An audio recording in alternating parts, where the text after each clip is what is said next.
Sir Chan, kamusta naman po ang kalagayan ng ating patuloy na isinasagawang pagsuporta sa ating former president? So far, sir, ngayon at dumadagsa po ang mga tao na sumusuporta po sa ating dating mahal na Pangulong Rodrigo Roa Duterte, sir. Dito po sa Quezon City Circle. Gaano po karami, Sir Chan, yung mga supporters po ngayon na Hindi ko na Sige po. Hindi ko na mabilang kasi yung dala ko hong mga t-shirt dito na piniprint natin na may tatak na we love Tatay Digong and we love Sara, support Sara at we support Ka Eric, Dr. Loren Badoy and SMNI. Naubos po eh. And marami, hindi ko na po makaunting ngayon. Okay. Sir Chan, bakit ninyo bakit nakikita ko kasi, naririnig niyo ako? Hello? Naririnig niyo po, Sir Lorraine? Yes, ma'am. Naririnig mo ba ako, Sir Chan? Parang hindi niya. Yes, Sir Chan. Muli, isa po sa gustong ibahagi ni Ma'am Lorraine.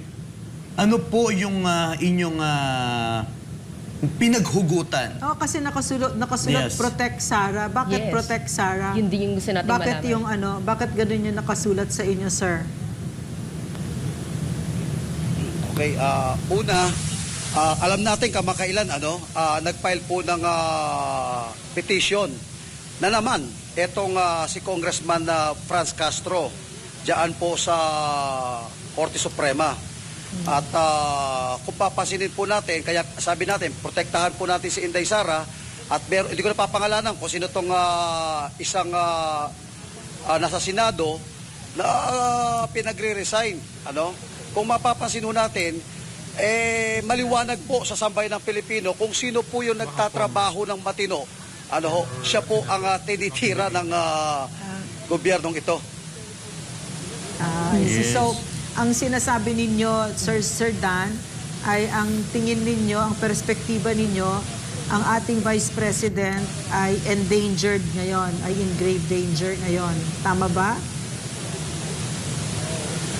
Base po sa nangyayari, siguro naman nakita lang po ng mga nanonood po natin at tagapakinig, inumpisahan po ito sa confidential fund, Yes. at impeachment, kung ano-ano binabato po sa ating mahal na Vice Presidente, at sinugandahan pa naman ito ng sa kanyang ama, sa ating mahal na Tatay Digong, yung ICC, kaya nga may mga tarpaulin po kami dito. No to ICC, maliwanag naman at alam naman natin kung sino ho yung nasa likod naman po nito at nagmamaniobra po nitong gustong matanggal po ang Duterte para po malaya po sila na magawa po nila ang kanilang gusto dito po sa gobyerno. Sir, wala na kasi si President Duterte sa poder, di po ba? Pero bakit ganun pa rin ang suporta ninyo sa kanya? Uulitin ko lang po yung sinabi po namin. 6 na taon po binigyan po tayo ng kapayapaan. Lagi ko sinasabi rin sa vlog ko po to, bilang isang Pilipino, may pagmamalaki ko na ako'y Pilipino, taas noo ako kahit kanino.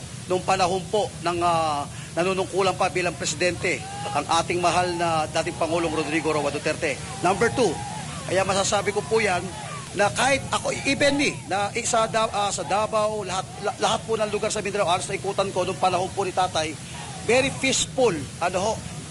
Maglakad ka, tahimik, gabi, wala akong kinakatakutan. At wala talagang takot yung mga kriminal, So, iba po ang tatak Duterte. Talagang ipinakita niya po na poprotektahan po tayo ni Tatay. Hindi lang tayo pinoprotektahan, itinaas pa po niya ang ating moral bilang Pilipino. Yes. Very good. Well, may comment ako dyan. Yung pinaggagawa ni na Franz Castro, parang isang malaking katangahan yan. Totoo. I want to explain why. Dada sila ng dada about ICC. ICC can be invoked if the country is unwilling or unable to conduct prosecution. Oh. Ngayon, andyan sila sa Quezon City Prosecution's Office, nagfa-file ng kaso. So, ibig sabihin, di ba? Are we unable or are we unwilling? Wait, on the one side, let's talk about ICC. Tapos, on the one side, file tayo sa case. I do not see the sense na... Correct. Can you see the huge... Mahirap talaga magsalita pala pag live TV. Pasensya na, pasensya na. Dahan-dahan lang, Pasensya attorney. na. At nakita naman natin, so obvious talaga na propaganda lang talaga ang ginagawa nila. Wala nang ibang intention pa at parang paninira lang. Sir Chan, isa na lang sa akin dito ay, ano po ba ang sigaw ng ating mga kasamahan dyan sa yung patuloy na isinasagawang rally? Actually, isa lang po ang sigaw po rito ng lahat ng pinagsama-sama ng sabay na Pilipino. No? Bumalik po, ibalik po ang tunay na Agila. Ibalik po ang Duterte. At yun po ang panawagan po ng lahat ng mga kasamahan po natin dito sapagkat nakita po natin yung tunay na malasakit at may kamay na bakal sa mga masamang loob.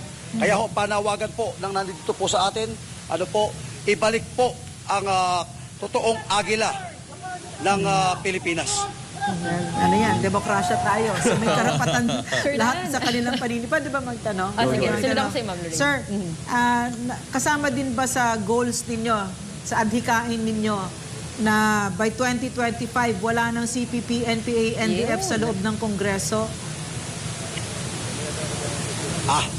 Ma'am Lorraine, before ako sagutin yan, at alam niyo po, nais ko muna pong kung yung pagkakataong ito na batiin po kayo po ang mga bagong bayani po ng mga mamamahayag ng ating bansang Pilipinas. Ano po ma'am? Kayo po ni Ka Eric at saka po ni kayo po Dr. Lorraine Badoy. So sagutin ko po yung tanong po nyo, regarding po dyan sa 2025 kung wala na. Basta ho, matanggal po yung salot na 3 kamatayang black dyan na nasa Kongreso. Mawawala ho yan. Paliwanag ko lang ho, bakit mayroong peace talk ngayon? Bakit may banner kami no peace talk? Yan ho ang senyales na mahina na po ang mga CPP-NPA. Ngayon, para ho sila, makapag-recruit, kailangan ho nila ng peace talk. Kumbaga sa boxing ang laban ho dito, yayakap muna sila. Mahina na eh. So, we wish 2025 maging matataglo ho itong gobyernong ito. We are looking forward na sana maamoy ng mga nasa gobyerno yung totoong kalaban po at ang salot ng bayan makita po at maamoy po ng gobyernong ito. So, mabuhay kayo. Yes. Napakaganda. Sir Dan, may habol ako kasi alam niyo naman, no, ang tambalang Pangulong Bongbong Marcos at VP Sara Duterte, talagang niyakap po yan ng ating mga kababayan ng eleksyon. Mayorya po ng ating mga kababayan ang naniniwala po dito sa unity team, di ba? Pero nakakalungkot, no, kasi parang higit isang taon para talagang sinusubukan po ang kanilang samahan nung itong administrasyon. Kaya po meron tayong sigaw na Protect Sara, Support Sara.